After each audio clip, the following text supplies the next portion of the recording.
Good morning, friends, and happy Thursday, April 13th. I sound like this because it's super early. I had Jay give me a wake-up call because I wanted to get up and work today. I didn't work yesterday, and I've got a 10-hour romance novel, so I gotta make a big dent in that today. Lots and lots to do, but I just wanted to share a few follow-up thoughts from my video yesterday. By the way, thank you guys so much for your comments and feedback. I know it's something that a lot of people feel really passionately about. Yesterday we were talking about makeup and how resistant some women in Radfem or Radfem adjacent community are to seeing it as a tool of oppression, which it is, period. The cosmetics industry sells products which are not necessary in day-to-day life. They're not necessary for survival. They are just not necessary. So when you sell a product that is not filling any need, you have to create a need. How do you do that? You do that by lowering women's self-esteem so that your product seems to fill a need. And then when every woman participates in it, it exacerbates that need for women who don't. Which is why I'm such a believer in being on here publicly with no makeup and being a person who's trying to normalize that for women who don't want to participate in it. And it's very hard. It's taken me a year to be comfortable with my bare face as it is. I'm finally at the point where I go back and edit my videos and watch my videos and I say, and I feel confident in my face. And that is real confidence. I heard from women yesterday who defended the use of makeup because they felt that it gave them confidence. Feeling ugly without a product is not confidence.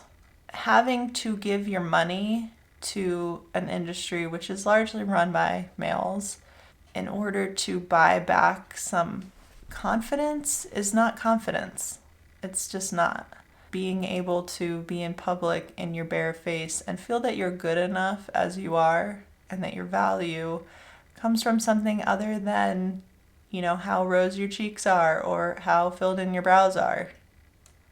That's really confidence. So yeah, I posted this thing about makeup on Over It. As I mentioned yesterday, got dogpiled on to the extent that the moderators had to remove a bunch of comments, which were calling me names. I got called despicable. I got called a child. And I went back and reread my post, and I wasn't attacking anyone specifically. Could I have worded things slightly differently? Maybe. But then last night I went back and reread the chapter on makeup in Sheila Jeffrey's Beauty and Misogyny, which is so good, and I'll put a link to that for anyone who wants to read it. It's about 10 pages long. And I was like, what did I say that's not in here? I really believe that a lot of those women have not read any foundational radical feminist texts. There are women on there who've never cracked open Andrew Dworkin. There are women on there who've never read Sheila Jeffrey's. Those texts shape our view of what radical feminism is. And they speak truths that are uncomfortable, but everyone needs to hear. It's actually insane to me that women are on a radical feminist message board defending the use of makeup. If you use it and you call yourself a radical feminist, it doesn't make wearing makeup a radical feminist action just because you do it. I'm not the police and I really don't care what people do in their personal lives, but don't come on a radical feminist message board and defend wearing makeup as some radical feminist action, because it's not. It's akin to a person in a vegan community defending eating chicken nuggets as a vegan action, or how that can be compatible with a vegan lifestyle. It's just not. It's like a fact of it, right? Like I said yesterday, radical feminism is a framework, and there are certain things that do not fit within the framework. If a woman finds participating in prostitution or pornography to be empowering, that's good for her. I don't know. It doesn't eliminate the fact that those things are part of systematic oppression of women. That's the whole point, is identifying points of oppression and attempting to dismantle them. And if you're wearing makeup, you are literally funding an industry with your money. You're funding an industry with your money whose sole purpose is the oppression of women. It's actually a brilliant thing about the makeup industry. Men don't even have to fund that aspect of women's oppression. Women do it for themselves. So yeah, those are some follow-up thoughts. I'll probably have more thoughts about it, but I'm not going on over it today or probably anymore. And I will also say I got a bunch of DMs from women agreeing with me who said that they were too scared to comment in that thread.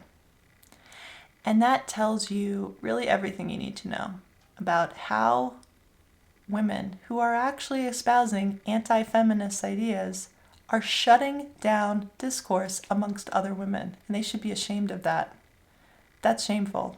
When you communicate in a way that shuts down discourse amongst women, that's an anti-feminist action. And you should be ashamed of that. I stand by everything that I wrote. If someone was offended by that, that's really on them, because I didn't personally attack anybody. I didn't say, because I used the word hypocritical. Well, it is. If you identify that makeup is a tool of oppression and then you go and fund it with your money, that's hypocritical. I'm sorry to anyone who feels personally attacked by that, but it is what it is. The overwhelming majority of those women are anonymous, and I am here, face and voice, and I invite anyone else to take up a public platform to discuss these things, because a very few women are. Very few women appear in public to talk about anything to do with radical feminism because it's a very unpopular topic. But it happens to be something I love and feel passionate about because I want to see my sisters liberated from their daily routines, and I want to see them have real confidence because I know what it feels like, and it feels freaking amazing. And, defending makeup is not how you get there. It's just not. To me, it's really sad. And it is hypocritical. So yeah, I stand by that. But anyways, I'm going to move on with my day now. Yeah.